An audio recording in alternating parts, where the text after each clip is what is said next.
তো এগুলোর বয়স কেমন হয়েছে? এগুলার বয়স আজকে 25 দিন। আজকে মাত্র 25 দিন। জি। ওয়েট আসছে কেমন? 1 কেজি 900 প্লাস। 1 KG 900 plus. জি।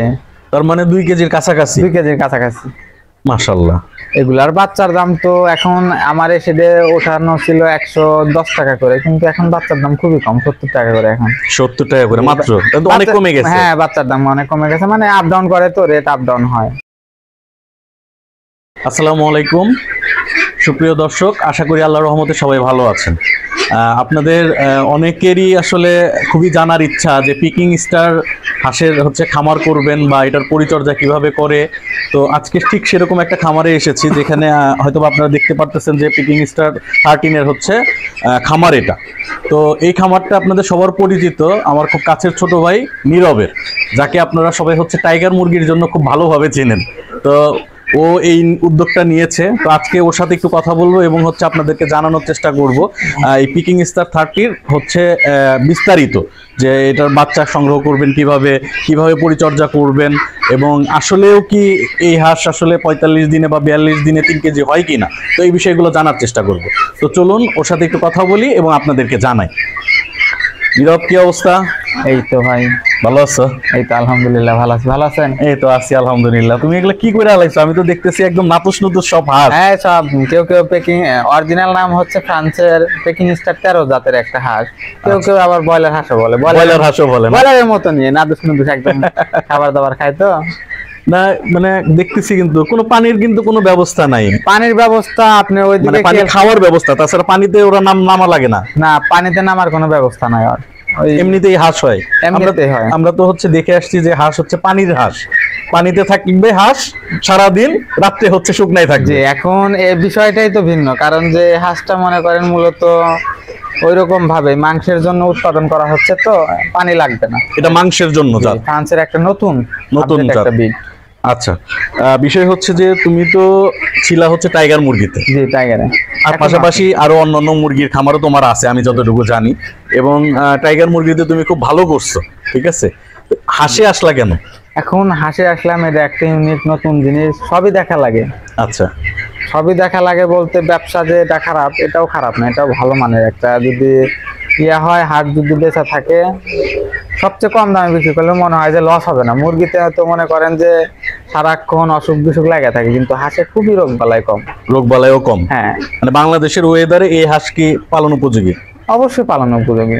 আচ্ছা আচ্ছা আচ্ছা, এই শেডে আমরা যে হাঁসগুলো দেখতে পাচ্ছি, তো এগুলোর বয়স কেমন হয়েছে? এগুলার বয়স আজকে 25 দিন। আজকে মাত্র 25 দিন। ওয়েট আসছে কেমন? 1 কেজি 900 প্লাস। 1 KG 900 plus. জি। তার মানে 2 কেজির কাছাকাছি। 2 কেজির কাছাকাছি। মাশাআল্লাহ, তাই তো খুবই ভালো। আচ্ছা, এখন একটু জানতে চাচ্ছি যে যেহেতু তুমি করতেছো, নিজে পালন করতেছো, সেক্ষেত্রে যে এটার মর্টালিটি হার কেমন? এখন মর্টালিটি হার, বাচ্চা যদি ভালো মানের বাচ্চা হয়, হয়তো বা 500-তে 5টা বাচ্চা মারা যাইতেও পারে, নাও যেতে পারে। 500-তে 5টা? জি, মর্টালিটি খুবই কম। ওই বুডিং এর যদি একটু ভালোভাবে যত্ন করা যায়, বাচ্চা মারা যাওয়ার আশঙ্কা খুবই কম। 7 দিন পরে মারা যায় না এই বাচ্চাগুলো। 7 দিনের বেশি হলে আর মারা যায় না। মানে বুডিংটা যদি কেউ ঠিকঠাক মতো করতে পারে আর মারা যাওয়ার সম্ভাবনা খুবই কম। আচ্ছা, ঠিক আছে। এখন একটু বলো যে এদেরকে কি ধরনের খাবার দিচ্ছ? এখন এদেরকে দেওয়া হচ্ছে ব্রয়লার ফিড। ব্রয়লার ফিড 1 থেকে 16 দিন ব্রয়লার স্টার্টার, 17 থেকে 40 দিন, 40 বা তার উপরে যদি কেউ রাখে, সব ব্রয়লার গড়। মানে ব্রয়লার যে বড় যে ব্রয়লারদের খাবার, ওই খাবারগুলোই খাবে। আচ্ছা, একটু যদি ধারণা দাও যে এগুলোর বাচ্চার দাম কেমন?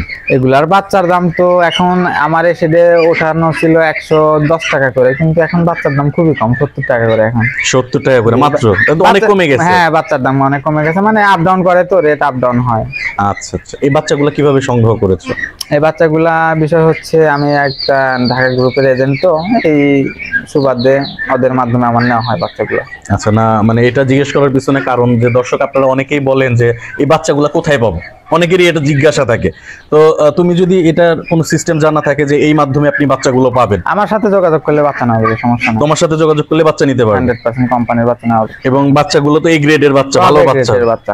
শুনেন, এ গ্রেড আছে, এ মাইনাস আছে, কোয়ালিটি আছে। আপনার কার্টুনের গায়ে ওটা লেখা থাকে।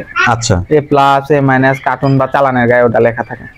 আচ্ছা, এখন একটু আসি যে হচ্ছে এতে ভ্যাকসিন কি কি করতে হয়? এখন এটাতে ভ্যাকসিন 16 থেকে 25 দিনের ভিতর ডাক প্লেগ ভ্যাকসিনটা দিতে হবে। ডাক প্লেগটা দিতে হবে। ডাক কলেরাটা আপনার 35 থেকে 45 এর মধ্যে দিতে হয়, কিন্তু অতদিন লাগে না।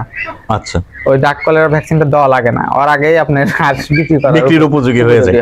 জি। আচ্ছা, এখন যেহেতু আমরা হচ্ছে মাত্র 25 দিনে দেখতেছি হচ্ছে 1 কেজি 900 গ্রাম হয়েছে, জি। তার মানে আশা করা যায় কত দিনের মধ্যে কাঙ্ক্ষিত মানে 3 কেজি ওয়েটটা পাওয়া যাবে? এখন এটা মনে করেন যে 38 দিনে পাওয়া যাইবো, হয়তো বা 42 দিনে বিক্রি করলে 3.5 কেজি প্লাস হয়ে যাবে। 3.5 কেজি প্লাস। আচ্ছা, বিষয় হচ্ছে যে যেহেতু নতুন জাত, আমরা তো ইতিপূর্বে অনেক বাংলাদেশে নতুন ভ্যারাইটি দেখেছি, জি। অনেক দেখা গেছে চাষবাস করতে কিন্তু বিক্রির জায়গা থাকে না। না, এটার বিক্রির জায়গা কি আছে? অবশ্যই বিক্রির জায়গা মার্কেট কি তৈরি হয়েছে? হ্যাঁ, মার্কেট তৈরি হয়েছে, বিভিন্ন সুপার শপে এটা চলে। তারপরে আপনার বিভিন্ন বড় বড় হোটেল গুলা আছে, রেস্টুরেন্ট গুলা আছে, ওগুলাতে কিছু সিস্টেম আছে বিক্রি। মানে যেহেতু বাংলাদেশে প্রচুর হাঁসের মাংসের চাহিদা আছে, কিন্তু পর্যাপ্ত পরিমাণ কিন্তু মানে পাওয়া যেত না, ওইরকম সেলার নাই, তো এইজন্য কেউ তো ওইভাবে আসলে পালনও করতো না। বা যে দেশি যে হাঁসগুলো, এগুলোর ওয়েট তো কম হয়, বা খুব একটা নির্দিষ্ট ওয়েটে আসতে অনেক সময় লাগে না? হ্যাঁ, দেশি হাঁস তো মনে করেন যে 2.5 মাসে প্রায় 1.5 কেজির মতো হয়। 2.5 মাসে 1.5 কেজি, আর সেখানে এটা হয়ে যাচ্ছে মাত্র 1.5 মাসে গিয়ে 3 কেজি ওভার হয়ে যাবে। 3 কেজি ওভার হয়ে যাবে। আচ্ছা আচ্ছা আচ্ছা, দর্শক চলেন, ওর হচ্ছে এটা তো 25 দিনের বাচ্চা বা 25 দিনের হাঁসের শেড, কিছু বাচ্চা নতুন নিয়ে আসছে, ওগুলো একটু দেখবো এবং ব্রুডিং প্রসেসটা একটু দেখবো। তো চলুন আপনাদের সাথে করে নিয়ে যাই। দর্শক, এই যে ওর ওইখানেও কিন্তু 800-র মতো 25 দিনের হাঁস আছে, আবার এই যে আরেকটা শেডও তৈরি করতেছে। এখানে হচ্ছে কয় দিনের আছে নীরব? এই জায়গায় একটা আছে 3 দিনের, একটা আছে 5 দিনের। 5 দিনের। এখানে মোট কতগুলো আছে? 800-র মতো।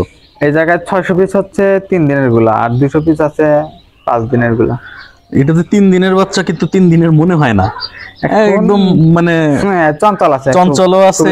আবার ওই যে 6 দিনের গুলো আমি দেখলাম, ওগুলো অনেক বড় হয়ে গেছে। 5 দিন বয়স। 5 দিন বয়স। ওগুলো আপনার গ্রোথ ভালো, তো গ্রোথ খুবই ভালো মাশাআল্লাহ। একদিন যাবে আর গ্রোথ সেরকম বেড়ে যাবে, আর ডে বাই ডে তো গ্রোথ আরো গ্রো করে না? খুব আপডেট।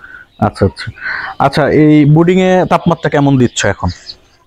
তাপমাত্রা এখন আপনার বর্তমান টেম্পারেচার আছে 32 এরকম। আচ্ছা আচ্ছা, আর যেহেতু মানে শীতের শেষের দিকে এখন প্রথম দিন আমরা তাপমাত্রাটা হয়তো বা 32 থেকে 35 এর মধ্যে রাখার চেষ্টা করি। আচ্ছা, প্রথম দিন, তারপরে আস্তে আস্তে কমায়া দেওয়া হয়। কমায়া দেয়, তারপরে এমনি নরমাল টেম্পারেচার 10 দিন পর নরমাল যে টেম্পারেচার, ওই টেম্পারেচারে থাকে। আচ্ছা, এখান থেকে বড় শেডে মানে কতদিন পরে যাবে? এখন এটা বড় শেডে ট্রান্সফার করি আমি 15 দিন পরে। 15 দিন? জি, 15 দিন পর্যন্ত এই ব্রুডিং এ না, এটা মানে ব্রুডিং এ তো থাকে 7 দিন, কিন্তু তারপরে আস্তে আস্তে ছড়ায় যাবে। ওই বড় ঘরেতে আমি 15 দিন বয়স। আচ্ছা আচ্ছা, কারো যদি ধরো যে 1000 হাঁস পালন করতে চায়, তার কেমন জায়গা লাগতে পারে? 1000 হাঁস পালন করতে চাইলে যদি আপনি লিটারের ঘর হয়, তাহলে আপনার 2500 স্কয়ার ফিট জায়গা লাগবে। 2500 স্কয়ার ফিট, মানে 500 স্কয়ার ফিট বেশি লাগে লিটারের ঘর হলে। আর যদি মাচা হয় 2000 স্কয়ার ফিটে আনা। মাচা হইলে কম লাগে? হ্যাঁ, মাচা হইলে কম লাগে বলতে ওই যে একটু বেশি বিছাইছে। ও আচ্ছা, মাচাতে তো আর ভেজার কোনো সমস্যা নাই, পানিটা নিচ দিয়ে পড়ে যায়, ওটা আর কোনো সমস্যা হয় না। তো মাচাতে কি ভালো হবে? মাচাতে হইলে আপনি ধরেন যে 1000 হাঁস পালতে মিনিমাম তুষ লাগবে 100 বস্তা। 100 বস্তা? 100 বস্তা তুষের দাম তো মনে করেন বর্তমান প্রায় 25 থেকে 30,000 টাকা এলাকা বেঁধে। আচ্ছা, সাপোজ ধরো 25,000 টাকা, এই 25,000 টাকা লাগতেছে না? না, সে হয়তো বা লাগবে না কেন, 2-3 হাজার টাকা লাগবে ওই প্রথম কিছু ব্রুডিং এর সময়, তখন তো দিতেই হবে। আর মাচার যেহেতু অবশ্য মাচা করতেও তো একটা খরচের বিষয় আছে, কিন্তু ওইটা ওয়ান টাইম কস্ট, আর এটা হচ্ছে প্রত্যেকবারের খরচ হবে। মাচা করতে খরচ আছে, এটা ঠিক আছে, কিন্তু আবার মাচার কথা যদি চিন্তা করেন, একটা মেজে করতে অনেক খরচ হয়। মেজে করার চেয়ে মাচা করা সহজ। মাচা করা সহজ, অনেক সহজ। আচ্ছা ঠিক আছে, যাই হোক, মানে দর্শক আপনাদেরকে মনে হয় আমি পিকিং স্টার 13 এর একটা মানে পর্যাপ্ত যে জানার যে বিষয়গুলো, সেগুলো আপনাদেরকে বিপ দিতে পারছি। তো আশা করি যে আপনারা এই বিষয়গুলো সম্পর্কে জানতে পারছেন বা বুঝতে পারছেন। আর আপনারা যারা বাচ্চা নিতে চান বা হচ্ছে পালন করতেছেন, পরামর্শ চান, তারা কিন্তু এই যে নীরবের সাথে যোগাযোগ করতে পারেন। ওর নাম্বারটা আমি স্ক্রিনে দিয়ে দিব। যে কোনো পরামর্শের জন্য, ও আগে যে টাইগার মুরগি পালন করেছে, আমি দেখতাম যে সারাদিন ও ফোন রিসিভ করতো, শুধু বাচ্চা যে বিক্রি করতো বিষয়টা এরকম না, ও সারাদিন মানুষকে হেল্প করা, যে বাচ্চা নিয়েছে বা যে বাচ্চা নেয় নাই, সারা বাংলাদেশের মানুষ ওকে সারাদিন ফোন দেয়, এখনো ওর ফোন আসতেছে, হয়তো টাইগার মুরগির বাচ্চা এই সেই এই বিষয়গুলো। তো আপনারা যারা বাচ্চা নিতে চান ওর সাথে যোগাযোগ করতে পারেন এবং বিভিন্ন পরামর্শের জন্য ওর সাথে যোগাযোগ করবেন। তো নীরব, ভালো থাকো, তোমার জন্য শুভকামনা। কারণ হাঁস যেহেতু নতুন একটা উদ্যোগ তোমার, তো আশা করি যেন এটাতেও তুমি টাইগার মুরগির মতো সফলতা পাও।